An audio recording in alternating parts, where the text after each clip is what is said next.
대한민국 정치의 새로운 100년을 준비한다. 21세기형 국회 싱크탱크 정치연구소. 여야에 보냅니다. 특급 쪽집게 정치 컨설팅 준비했습니다. 천하람 국민의힘 혁신위원 안녕하세요. 예, 전남 순천의 천하람입니다.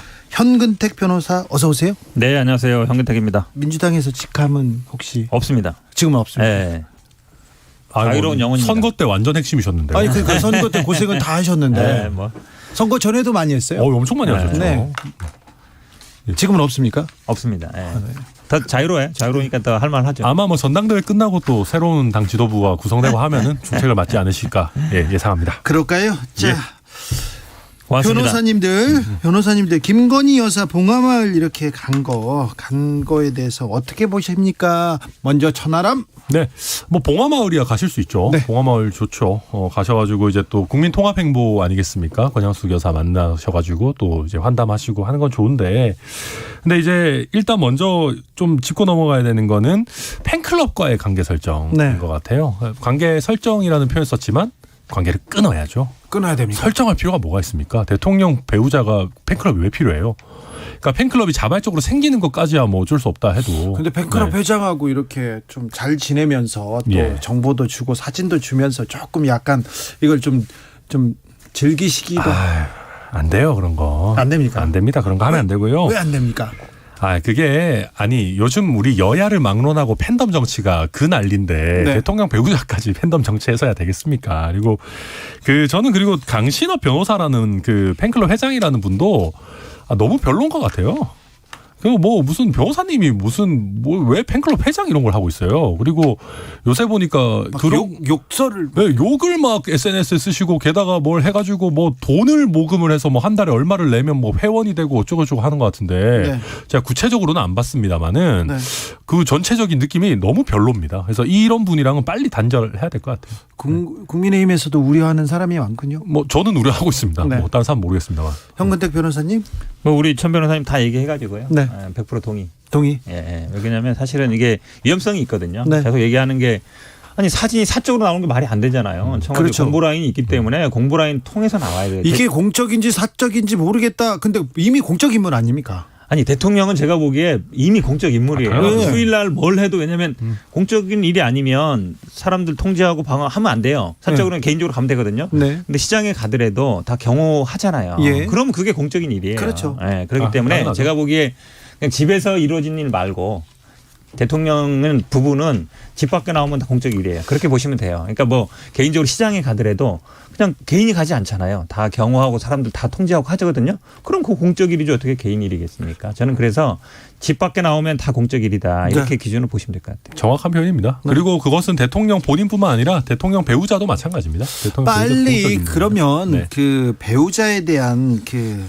역할 그 관계 설정도 좀 해야 될 것 같고 좀 뭐라고 해야 되나요? 보필할 조직도 조금 만들어져야 되는 것 같습니다. 지금 코바나 컨텐츠 직원들 이렇게 다 데려갔다. 알고 보니까 대통령실 직원이 됐다더라. 이런 얘기도 있고 친구 데려갔다. 빵집을 잘 알아서 데려갔다. 이걸 설명이라고 들어야 됩니까? 그러니까 그리고 지금 커바나 컨텐츠 출신의 그런 분들이 가서 뭘 하시는지는 모르겠습니다. 물론 그분들이 이제 김건희 여사 원래 아는 사이고 김건희 여사를 편안하게 해줄지는 모르겠습니다. 근데 중요한 거는 김건희 여사가 편안한 게 아니고요. 김건희 여사를 보시는 국민들이 편안하셔야 되거든요. 그러면 그 제2부속실 역할을 할 만한 분이면 정무적 감각이 있어야 되는 겁니다. 그리고 과거에 경호라든지 영부인의 동선이라든지 이런 거에 대한 경험이나 경륜이 있어야 되는데 이분들이 과연 그런 걸 해내실 수 있을까. 그래서 오늘 나오는 얘기들도 보면 봉화마을에 친구랑 같이 갈 수 있습니다. 대통령 말씀도 맞아요. 같이 가서 참배할 수 있죠. 근데 그분이 왜 그 대통령 배우자 바로 뒤에 있는 사진이 찍혀요.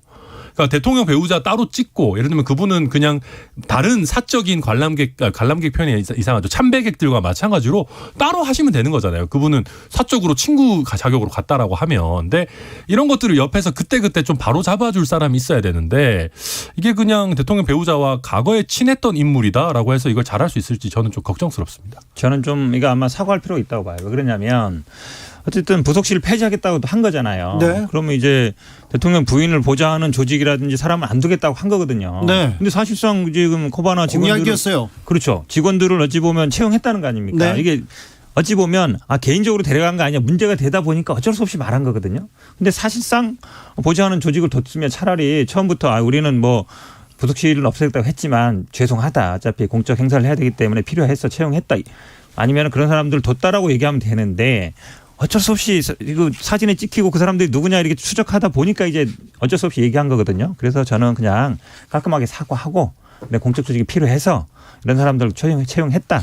이렇게 제가 나가는 게 맞는 것 같습니다. 네. 그리고 뭐 제2부속실이라는 표현을 안 쓰더라도 방금 현 변호사님 말씀하신 것처럼 어떤 최소한의 공적인 보조를 할 조직이 필요했다. 네. 그렇게 하고 깔끔하게 입장 정리하고 넘어가는 것도 좋다고 생각합니다. 네, 필요합니다. 필요합니다. 그러니까 지금 좀 정리하고 넘어가야 될 때는 건 맞는 것 같습니다. 어제부터죠. 윤석열 대통령의 자택 앞에서 시위가 열리고 있습니다. 이건 맞불 시위다. 양산사저 앞에서 시위에 대한 맞불 시위다 얘기하고 있는데 이 부분은 어떻게 풀어야 될까요? 윤석열 대통령은 법을 얘기했습니다. 말씀하신 것처럼 윤석열 대통령 말씀하신 것처럼 이게 법적으로는 표현의 자유가 굉장히 강조되는 부분입니다. 그러니까 저도 이 양산 시위나 서초동 자택 앞에 시위가 별로라고 생각하고 가능하면 이런 거 안 했으면 좋겠습니다. 그런데 이런 그 집회나 시위의 내용이 잘못됐다라고 해서 이런 걸 금지하기 시작하면요. 집회 시위에 대한 검열로 이어지거든요. 네. 그러니까 법적으로 이런 시위를 하지 마라라고 금지하는 건 굉장히 어려운 부분입니다. 그렇다 보니까 이거는 정치적으로 각 당에서 본인들 지지층에 좀 호소도 하고 좀 자제도 요청하고 해야 되는 부분이고 근데 그걸 안 들으면 어떻게 해야 되나 저는 그거는 참 어려운 문제인 것 같습니다. 안 들으면 어떻게 해야 되나 일단 말리지 않는 것 같습니다. 그러니까 이게 아마 윤석열 대통령의 기본적인 시각이 이제 법에 위반 안 되면 괜찮다는 거잖아요. 근데 세상 모든 일이 뭐 법대로만 하는 게 아니거든요. 이것도 예를 들어서 지금 아마 양쪽에서 그럴 거예요. 뭐 몇 데시벨 측정해서 초과만 안 되면 된다는 거 하는 식인데 그렇게 되면 사실은 이 사회 문제 해결이 잘 안 됩니다. 모든 거를 어찌 보면 이제 작용 반작용으로 나오는 거거든요. 양산에서 안 막어? 그냥 그 법에 허용되니까 해? 그럼 우리도 할게 이렇게 되는 거거든요. 저는 뭐 그렇게 하는 것도 좋지 않다고 보는데 기본적으로 좀 말리는 게 맞다. 그러니까 적절하냐 부적절하냐 이것도 좀 생각을 해봐야 돼요. 그러니까 지금 양산의 그 주민들도 그렇지 않습니까? 그 원래 시골 동네이기 때문에 밤에는 좀 조용하고 해 떨어지면 가서 주무실 거 아닙니까? 근데 거기다 막 소리 지르고 이러면 당연히 말 나오게 되겠고 지금 서초동도 마찬가지죠. 거기도 보니까 주민들이 플랜카드 붙였다 그러는데 당연히 뭐 조용한 환경을 원하겠죠. 그러니까 그런 걸 보면 서로 좀 자제시키는 게 맞다. 이거는 제가 보기에는 윤석열 대통령이 좀 자제해야 된다 이렇게 한마디 하면 돼요. 그러니까 법에 어긋나지 않으니까 그냥 상관없다 이래버리면 대통령이 법대로만 할 거면 그냥 판사나 검사들만 두고 있으면 되죠. 뭐 정치가 뭐 필요하겠습니까? 국민의힘은 어떻습니까? 뭐 석석대전 민들레 모임 이제 좀 잦아든 것 같습니다. 그런데 이제 이준석 대표와 안철수 의원이 또 전통의 강호들이에요. 맞수죠. 전통의 원수예요. 네. 아니 원수까지는 너무 강한 왼수로 것 합시다. 같고요. 왼수로. 네. 일단 구원이 있습니다. 두 분께서. 예. 근데 이제 일단은 그 이준석 대표에 대해서 뭐 정진석, 배현진 의원이 조금씩 이렇게 뭐 비판적인 얘기를 했습니다만은 당내에서 뭐 당 대표에 대한 비판이 나오는 거는 뭐 어찌 보면 자연스러운 일입니다. 그리고 이게 뭐 다행인 것은 무슨 이게 이준석 대표 대 윤핵관의 전면전 뭐 이런 식으로 펼쳐지지는 않고 이게 뭐 예상외로 뭐 예상했던 대로 또는 뭐 예상외로 잠잠해졌습니다. 그래서 다행이라고 생각하고요. 앞으로도 이준석 대표의 행보에 대해서 얼마든지 당내에서 비판할 수 있습니다. 근데 이제 그게 조금 더 생산적인 비판이 됐으면 좋겠다 생각이 들고 안철수 의원과의 지금 이제 그 최고위원 추천 뭐 이런 거 관련해서도 조금 분쟁이 있는데 저는 이 부분은 안철수 의원께서 이제 한 당이 되셨으니까 또 대승적으로 조금 더 나은 인물들을 추천해 주시면 어떨까 하는 그런 바람을 갖고 있습니다. 그래요? 네. 안철수 의원이 국민의힘 사람들을 이렇게 추천했지 않습니까?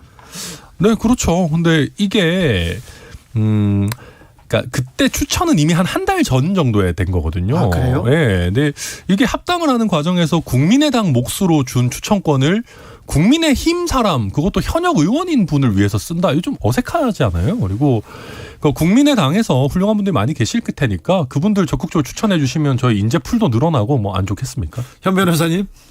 아니 할 수 있죠. 왜 안 돼요? 이미 한 당이 됐다며요. 한 당이 됐다는데 또 왜 당 사람만 추천하라는 것 자체가 어찌 보면 이제 견제인 거거든요. 왜냐하면 안철수 의원 입장에서는 국민의힘 의원들의 지지를 받아서 뭐 당권에 도전하고 싶은 거지 아니겠습니까? 아니면 뭐 윤핵관의 지지를 받아서 당권에 도전하고 싶은 거기 때문에 제가 보기에 안철수 의원 입장에서는 좋은 카드를 쓴 거죠. 두 장의 카드가 있는데 하나는 국민의힘 분을 쓰고 한 분은 이제 국민의당이죠. 헷갈리네. 어쨌든 국민의힘 분을 추천한 건데 사실 이거를 안 받을 이유가 없거든요. 예를 들어서 최고위원이 이 두 분이 들어가면 뭐 구성이 달라지고 결의가 달라지는 게 아니라 9분인데 뭐 11분 들이면은 뭐 11명 중에 2분 정도면은 큰 영향이 없는데 거기 민감한 거는 제가 보기에 안철수 의원이 어쨌든 기존의 국민의힘을 좀 이렇게 포섭하려 가려고 하는 그거에 대해서 제가 보기에 견제부를 던지는 것 같아요. 근데 이게 이제 저희 최고위원회 기존에 있는 위원들 전부 다 좀 이상하다라고 느끼고 있다라는 거거든요. 그러니까 이게 국민의 당 몫의 추천권을 줬는데 물론 합당 이후에는 당연히 한 당입니다만은 그렇다고 국민의힘 사람에게 그 추천권을 쓴다? 좀 이상하고 그리고 다른 한 분도 국민의힘 내지는 윤석열 대통령에 대해서 굉장히 원색적인 비난을 했던 분이거든요. 그래서 굳이 이런 분을 해야 되나 뭐 그런 생각이죠. 그래서 최고위원들이 거의 같은 의사로 이거는 문제 제기하고 있는 그런 상황인 겁니다. 아무튼 이 문제가 국민의 민생과 경제와는 별로 관계가 없는 것 같다 이런 생각을 국민들은 하고 있습니다. 맞는 말씀이죠. 네. 민주당은 어떻게 돼가고 있습니까? 어제도 난상 토론을 격하게 벌였다고 하는데요. 뭐 민주당 되는 거 하나도 없죠 지금. 저는 포인트를 2개 정도 보는데요. 그렇게까지 하시면 하나는 뭐 대의원제를 폐지하느냐 네. 중요해요. 그다음에 왜냐하면 대의원제가 기득권 유지에 딱 좋은 방향으로 돼 있거든요. 네. 한 표가 뭐 60표 70표 하는데요. 투표율은 2배 높거든요 대의원이. 네. 그럼 실제로 뭐 60, 70표가 아니라 2배 이상 효과해요. 네. 예. 그러면 사실은 이 대의원제 유지는 기득권 유지밖에 안 되는 거예요. 네. 지금 그런데 대의원 뭐 비율을 조정한다 그랬는데 그거 전혀 필요 없고 저는 항상 얘기해요. 국민의힘 그때 따라하면 된다. 국민의힘을 따라한다. 네, 그대로 하면 돼요. 예선은 그냥 5대5로 하고 본선은 7대3으로 하든지 하면 됩니다. 거기 핵심 뭐냐면 민주당 가장 다른 거는 대의원제 민주당을 두고 있다는 것과 여론조사가 본선에서 10%밖에 없다는 거예요. 그래서 저는 여론조사를 예선에도 그렇고 본선에도 그렇고 최소한 30% 반영해야 된다라고 봅니다. 왜냐하면 이게 항상 당신과 민심이 멀어져 가는 게 당이 망하는 1번이거든요. 그다음에 기존에 어쨌든 개파라든 영향력 있는 사람들의 영향력을 계속 가져가는 게 대의원제예요. 그래서 대의원제 폐지하고 여론조사 30%만 하면 민주당은 저는 달라질 수 있다고 보는데 지금 흘러가는 모양 보니까 안 될 것 같아요. 당이 달라지겠습니다. 혁신하겠습니다. 국민의힘도 민주당도 이렇게 계속 얘기하는데 결국은 뭐 당권을 놓고 대의원 얘기하고 그다음에 또 누가 또 혁신위에 또 더 들어가냐 이런 얘기를 하는 것 같아요. 네, 근데 이제 그런 비판을 피하려면은 말 그대로 기득권 내려놓기를 해야 돼요. 그러니까 그 방금 현 변호사님 말씀도 잘해 주셨고 지금 이제 대의원 제도, 대의원 한 명이 너무 많은 투표권을 가진다라는 얘기가 예전부터 나왔던 거거든요. 근데 이게 안 바뀌는 이유는 각 국회의원, 지역위원장들이 그 자기 권한이기 때문에 네. 기득권이잖아요. 네. 그러니까 안 내려놓는 거거든요. 저희도 마찬가지예요. 저희도 공천이 조금 더 체계적으로 되고 시스템적으로 되고 예측 가능하게 되고 얼마나 다 좋은 얘기입니까? 근데 이거 안 하겠다라고 하는 거는 나는 권력에 줄 잘 서가지고 그냥 대강하는 내려찍기 공천하는 게 나한테 더 유리할 수도 있을 것 같은데. 나한테는 이게 더 편해, 좋아. 그럼요. 그러니까 편한 그 관성대로 가려고 하는 뭐 그런 게. 그러니까 대의원제가 없어지면요 지역위원장의 현역 의원들의 힘이 확 떨어져요. 왜냐하면 전당대회 나오는 분들이 지역위원장이나 대의원들 현역 의원들한테 찾아가서 부탁 안 하거든요. 네. 왜냐하면 당원이나 국민만 보면 그분들한테 직접 소통하면 되잖아요. 근데 대의원을 갖고 있기 때문에 대의원 반영비율이 제일 높고 대의원을 지역위원장도 임명한단 말이죠. 그러니까 당대표 나오거나 최고위원 나온 사람들은 다 지역위원장이나 현역 의원들한테 아신소를 해야 돼요. 도와달라고. 네. 그게 있어야 되거든요. 그래야 다음에 자기 뭐 공천권도 보장되고 당내 영향력도. 근데 당이 도와달라고 하면 그럼 다음에 당신 되면 뭐 해줄 건데 당연히 딜이 되잖아요. 네. 근데 그게 없어져 버리면 와서 아쉬운 소리를 안 해요. 그러면 네. 사실은 이제 영향이 없어지는 거죠. 그게 두려운 거죠. 얼마 전까지만 해도 보수 국민의힘 쪽 사람들은 이렇게 선거 전에 보수 교단 목사님들 찾아가가지고 이렇게 계속해서 굽신굽신 하더라고요. 왜 목사님을 찾아오세요? 제가 물어봤더니 나한테 표가 많거든 얘기하시더라고요. 대의원이 많다고. 근데 지금 많이 줄었죠. 지금은 저희가 사실 대의원이라는 개념 자체가 국민의힘은 없습니다. 그렇죠. 네. 예, 그냥 일반 당원인데 뭐 당원도 많이 갖고 계시는지 그건 저도 잘은 모르겠습니다. 네. 다만 최근에는 저희가 그런 거는 거의 없어진 것 최근 같습니다. 사라졌죠. 예. 근데 그전 얼마 전까지는 있었잖아요. 그렇군요. 네. 민주당 대의원제 문제가요. 대의원은 원래 당원이 뽑아야 되거든요. 네. 회원들이 뽑는 게 대의원이에요. 근데 민주당은 지역위원장이 임명해요. 선출. 네. 그게 무슨 대의원이에요. 대의원이라는 건 그냥 원래는 밑에 사람들이 한 뭐 50명이 한 사람을 이렇게 선출해야 되는데 네. 임명직이 무슨 대의원이 저는 그래서 이 대의원 제도 자체가 성립이 안 되는. 민주당에서 얼마 전까지는 그 얘기를 했어요. 당은 당원들 거지 어디 그렇죠. 국민들 거냐 이렇게 얘기하면서 그럼 지금 당을 위해서 헌신한 사람들을 또 헌신자적으로 버리자는 말이냐 이런 얘기 또 하잖아요. 근데 정작 당을 위해 헌신한 사람들을 잘 챙겨주는 것 같지도 않은데. 네. 예. 근데 그러니까 저는 그게 뭐 잘 안 될 때 그런 것 같아요. 그러니까 네. 민주당이 당원이 많잖아요. 뭐 저희가 최근에 거의 많이 늘어서 비슷해졌습니다만은 민주당 100만 당원이라고 할 정도로 권리 당원이 많았는데 그러다 보니까 민주당은 당심과 민심의 괴리가 전통적으로 크지 않다라고 주장을 해왔어요. 그러니까 호남 정당을 벗어나서 수도권 정당이 된 이후에는. 근데 최근에는 그런 게 괴리가 좀 있다 보니까 이제는 바로잡을 시기가 된 거죠. 그렇죠. 만약 말씀처럼 당원이 막 늘어날 때는 여론하고 수렴해요. 네. 막 저희들도 50만, 60만, 지금 80만 갈 때는 왜냐하면 계속 가입을 하기 때문에. 네. 근데 지금 민주당은 오히려 당원이 줄고도 있어요. 이번에 실망해가지고. 네. 그런 경우에는 오히려 반대로 갈 가능성이 있죠. 그래서 이게 당심 민심을 못 쫓아가고 그리고 당 정치인들이 그 극성 지지자들 열성 지지자들한테 이렇게 쫓아간다 쫓긴다 이런 얘기 계속 나오잖아요. 이거는 어떻게 해결합니까? 근데 그 부분도 사실은 어찌 보면 이제 뭐 의원이나 많이 문제 제기를 하는데 그러니까 동전의 양면이에요. 네. 적극적인 지지자들이거든요. 행사에도 나오고 예. 예전에는 민주당도 보면 막 호남 분들 어르신들 나오는데 지금 이거 보면 약간 뭐 아주머니들 여자분들 중에 서로 모르는 사이들이 많아요. 네. 서로 모르고 1대1로 그냥 찾아오는 거예요. 네. 저는 그런 분들은 받아줘야 된다고 봐요. 아, 받아야죠. 왜냐하면 그것도 없으면 당이 사실은 존재 이유가 없어요. 네. 과거처럼 그분들이 뭐 어떤 뭐 뭔가 대가를 바라거나 이런 분들이 아니거든요. 네. 그래서 이거를 물론 그분들이 과격하게 표현하는 건 저도 있다고 봐요. 뭐 네. 문자 보내고 막 대자보 붙이고 막 의원회가 그 사무실 가서 그런 건 안 되는 거거든요. 네. 그러니까 폭력이라고 볼 수 있는데. 적극적입니다. 그렇죠. 그거는 뭐 폭력이라고 볼 수 있는데 그렇게는 아니라면 기본적으로 당의 애정을 갖고 찾아오는 분들은 저는 품어줘야 되고 그분들이 예를 들어 의원도 비난할 수 있어요. 네. 당연하죠. 권리예요. 그렇죠. 네. 그러니까 정치인들은 어느 정도 비난이라든지 이런 걸 감수해야 돼요. 저는 네. 그래서 그렇게 생각합니다. 그러니까 저도 뭐 욕도 많이 먹는데 댓글로 그냥 욕 먹어도 그냥 잊어버려야지. 뭐 문자로 보내고 막 댓글로 막 욕한다고 해서 뭐 왜 그러냐 이렇게 얘기하면 큰 싸움 나거든요. 네. 예, 그럴 필요는 없다고 봅니다. 국민의힘에서 피플스랩 이렇게 설립한다고 하는데 천하람 의원 이건 뭡니까? 네, 이거는 뭐 이준석 대표가 만들고 싶어하는 것 같아요. 과거부터 저희 여의도 연구원이 예전 같지 않다라는 비판이 많이 나왔는데 그중에 대표적인 게 여론조사 역량이 좀 많이 떨어진 거 아니냐. 네. 그러니까 과거에는 여의도 바닥에서 여연의 여론조사가 제일 신뢰할 만하다라는 평가를 받았었는데 한때는 그랬어요. 예, 최근에는 그렇지 않고 사실 지난 대선만 해도 저희 입장에서는 등골이 서늘한 기억이 있거든요. 거의 압승할 것 같다라고 네. 이제 내부적으로 이렇게 보고 있다가 막판에 0.73으로 네. 붙어가지고 굉장히 시겁을 한 일이 있었는데 그런 것들을 보다 보니까 결국 당이 당심이나 민심을 제대로 읽어내고 거기에 맞춰서 잘 나가려면은 여론조사라는 기능이 강화가 돼야 되기 때문에 총선 앞두고 당연한 수순이라고 봅니다. 6150님께서 당이 당원들 거면 정당은 왜 세금을 받나요? 더 나은 정치를 위해서 그리고 좋은 정치인 배출하라고 세금 사용하는 거 아닌가요? 민주당은 당원이 아니라 더 좋은 나라를 만들기 위해서 국민들의 것이다. 이렇게 생각하고 정신을 더 차려야 할 것 같습니다. 얘기합니다. 물론요. 국민이 있죠. 맨 위에. 자, 백운규 전 장관이 구속영장 실질심사가 있었습니다. 이 수사가 청와대로 번지는 거 아니냐, 윗선을 향하는 거 아니냐, 검찰의 문재인 정부를 향한 수사가 본격화되는 거 아니냐, 이런 우려 나오고 있습니다. 그렇죠. 아무래도 그렇게 볼 수밖에 없죠. 이게 왜냐하면 수사가 뭐 한참 동안 안 되고 있다가 아주 예전에 시작된 그렇죠. 한 수사예요. 3년 전쯤에 시작된 거예요. 그러니까 갑자기 이제 대선도 끝났고 이랬으니까 이제 수사를 하는 거 아니냐 의심 안 할 수가 없죠. 지금 네. 이제 뭐 검찰이나 국민의힘에서는 뭐 환경부 블랙리스트 사건을 봤다.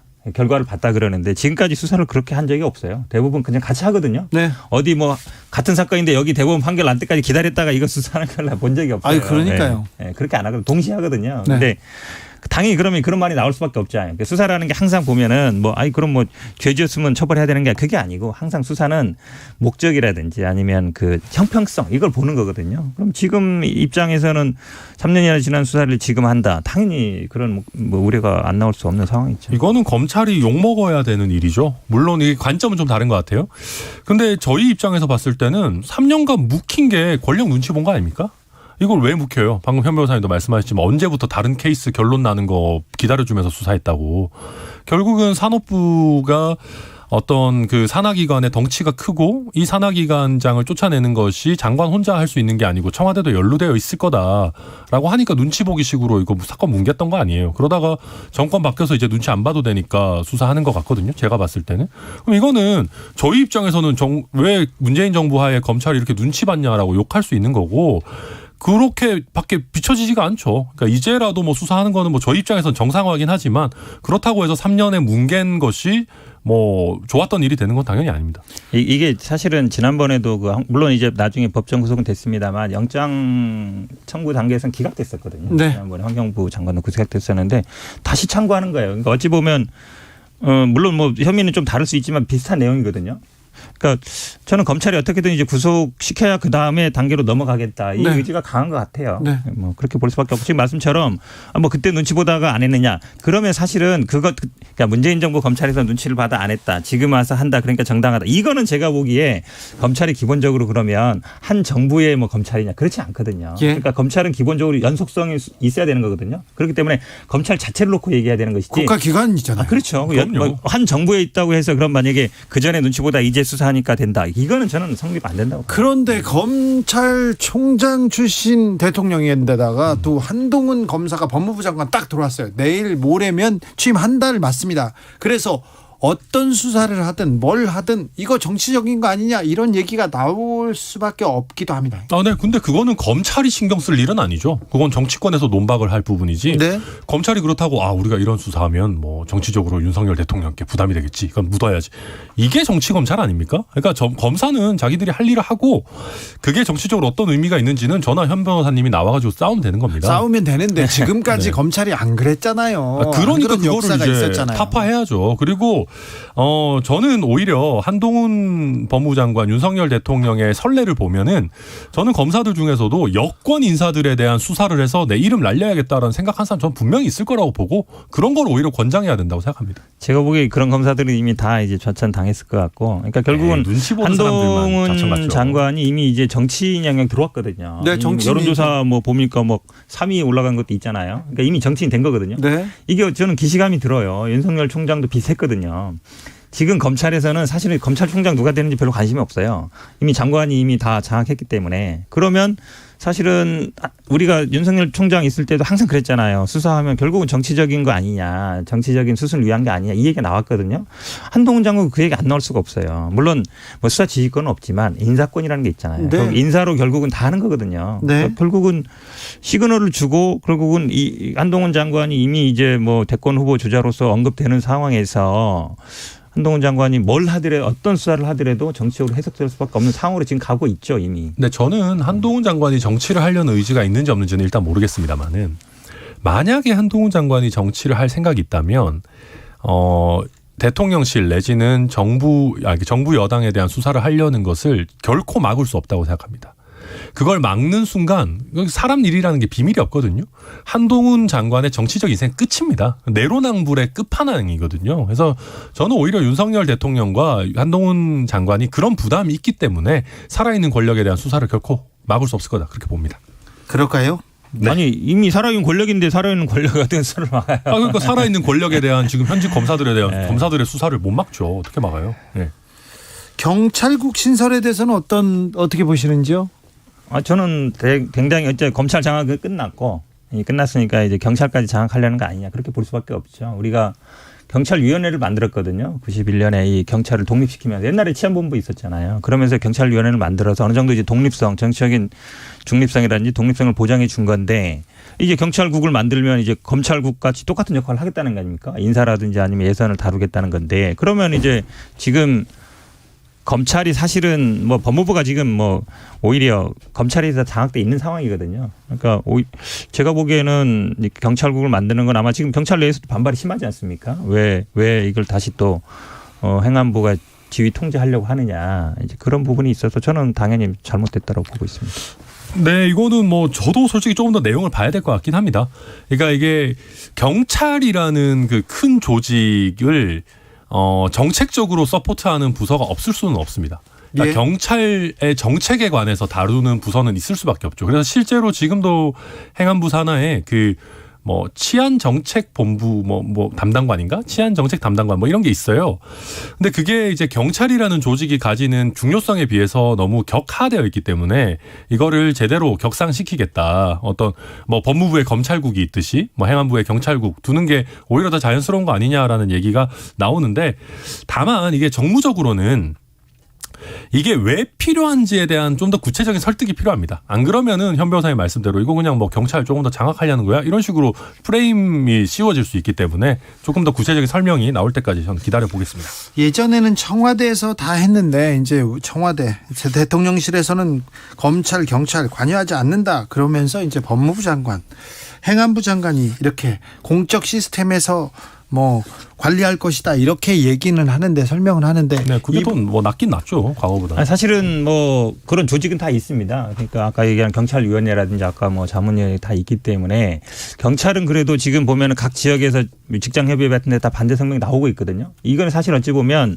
그만큼 민주화가 되고 그만큼 정책 중립이 됐기 때문에, 과거 같으면 예를 들어서 이렇게 하면 뭐 집단 행동이다 이러면서 이제 징계하고 막 이랬을 거 아닙니까? 네. 그런 거에 비하면.